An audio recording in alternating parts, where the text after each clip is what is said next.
Jeudi 19 décembre 2024, j'espère que vous allez bien, heureux de vous retrouver pour cette analyse Nasdaq H1, comme tous les matins, notre rendez-vous, pour éventuellement avoir une direction de marché et avoir une feuille de route pour vous aider dans ce marché un peu foufou.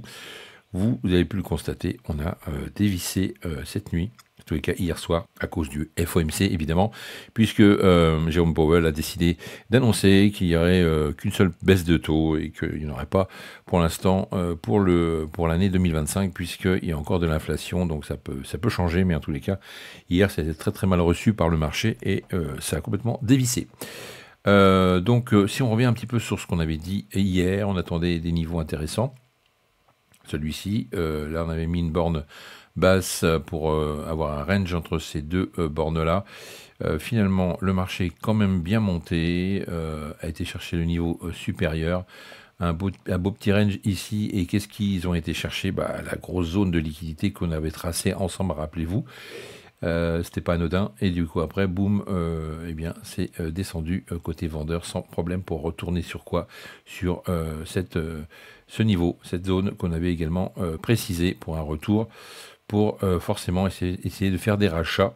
Donc ça a pas mal merdassé encore ici avec les US, et en plus de ça avec une énorme mèche de liquidité, puisqu'il y avait encore pas mal de liquidité côté vendeur ici à aller chercher. Et finalement, ça a bataillé pas mal et ça a continué de monter. Et ensuite, c'est redescendu gentiment avant l'annonce du FOMC. Donc voilà, c'était pas exceptionnel tout ça, mais on a réussi à faire quelques points quand même hier. Allez, on efface tout et on recommence. Alors, nous voici en daily. Comme vous le savez, en daily, il va falloir se trouver une bougie de référence, hein, comme je le dis souvent. Écoutez, ça sera celle-ci, bougie très rouge, donc peut-être un retracement à 50% à aller chercher, ou tout simplement aller chercher la liquidité encore plus bas pour prendre des volumes et racheter beaucoup plus bas sur ce niveau-là. On va voir ça pour l'instant. Je trace mes niveaux.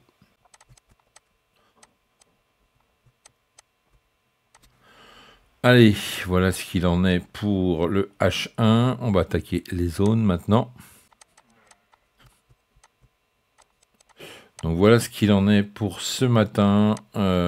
Beaucoup de choses à dire, puisqu'on pourrait éventuellement aller chercher toute cette zone de liquidité pour aller chercher les plus bas d'hier. Et ensuite repasser au-dessus de la zone supérieure au-dessus, là, juste là. Après la retester, pourquoi pas. Et monter beaucoup plus haut pour retracer jusqu'au 50% de Fibo de la journée d'hier. Ça me paraît plutôt pas mal cette histoire, ça me plaît bien. Sinon, petit range entre ces deux bornes-là, hein, entre le plus bas ici et le plus haut ici. Je vais vous faire une délimitation, voilà, là. Ça peut rebondir comme ceci. Et ça peut stagner sur le haut comme ceci. Donc peut-être un range ici avant de monter. Si jamais effectivement ça continue de descendre, on attendra une cassure ici du plus bas d'hier, forcément. Pourquoi pas.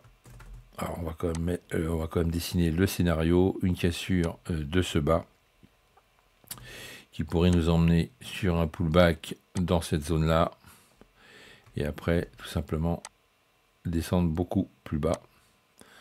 Donc voilà, ça peut être aussi un scénario. Troisième scénario, ça peut tout simplement aller chercher à un moment donné directement le niveau supérieur, les 50% de Fibo de la journée d'hier. C'est une possibilité également. Et puis voilà, moi ce que je vois, 3 scénarios sympathiques.